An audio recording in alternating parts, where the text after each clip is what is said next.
Hi there, my name's Michelle and I'm one of the dietitians here at BMI. In this video, we're going to talk about meal planning and organization.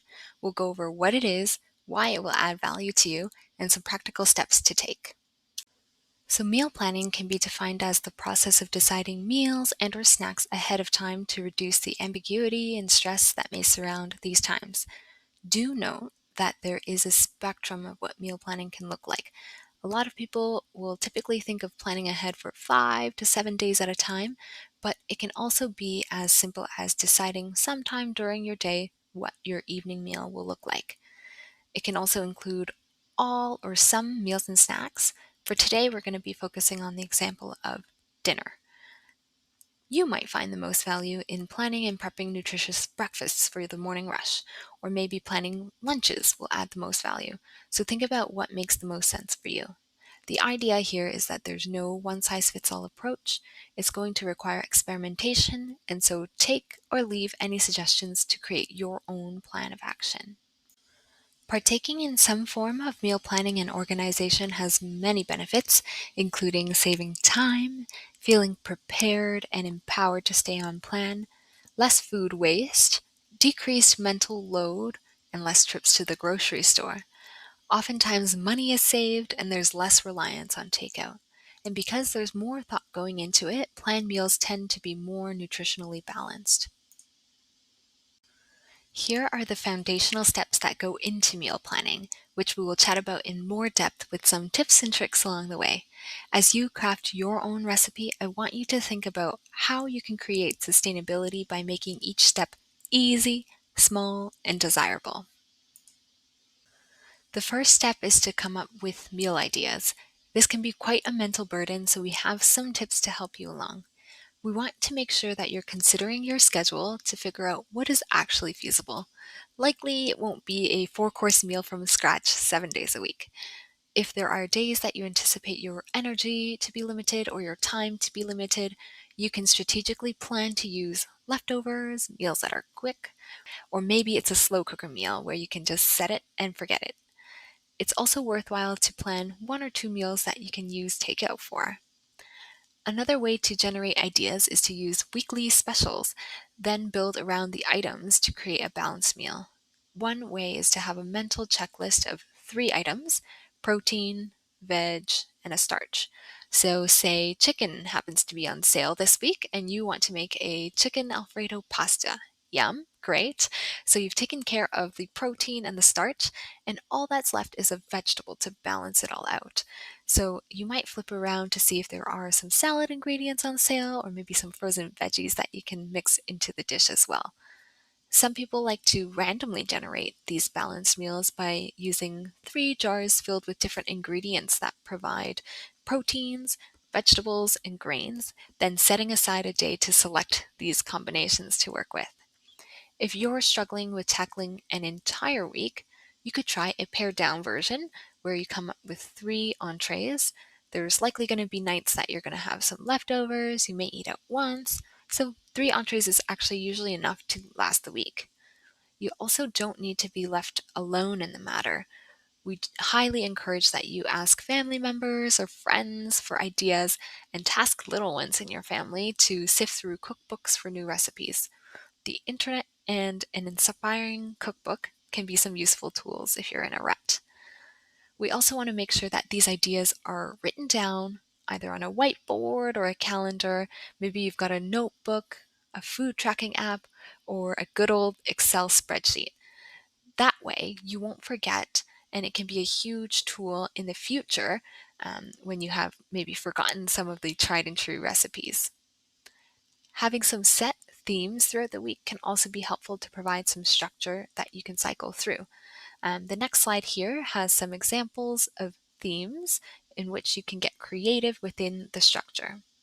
Here on Tuesday, we've got everyone's favorite Taco Tuesday, but this doesn't have to be the exact same every single week. You can get creative with different fillings or the way that it's presented. Maybe it's in a bowl, maybe it's a quesadilla this time.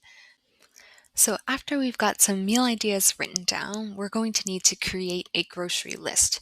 To prevent purchasing duplicates or not remembering how much pasta you still have left, it's wise to take stock of your pantry and fridge. Compare what you have to what you need to accomplish the recipes you've selected.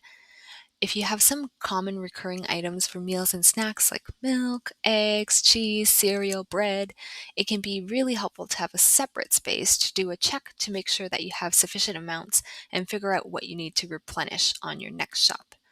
A tip to limit the time you have to spend in the store is by organizing your grocery list by aisle or section. And as you make this list, in the spirit of keeping meal preparation simple and enjoyable, think about ways that you can lessen your burden with using pre prepared or quicker options. The list on the right will give some examples of how you might be able to achieve that.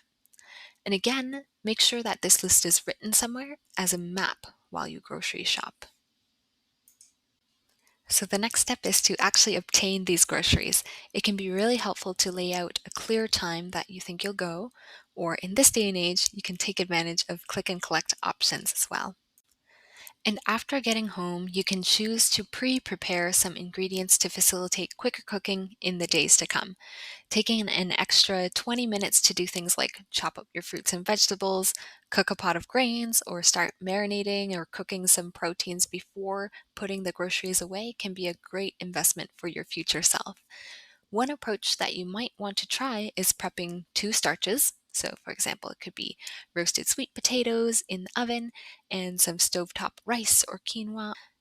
Then two proteins, so maybe it's some seasoned ground turkey in a pan or some air fried marinated tofu, and some veggies. So maybe you're roasting a sheet pan of vegetables, steaming some broccoli, and you've got some bag salad on hand. Consider too having some things that are going to be some flavor boosters to look forward to. So coleslaw, guacamole, salsa, hummus, some kimchi, and with these pre-prepared ingredients, it can make it a lot easier to put together a homemade meal during the week. You can combine them in different ways to make yourself some wraps, bowls, stir fries, and salads. This step isn't glorious, but there are some ways to make it easier and more enjoyable. So, for example, you could invest in a really nice knife and some good Tupperware. Some people find food choppers and other kitchen tools like slow cookers, rice cookers to be really helpful in making things efficient.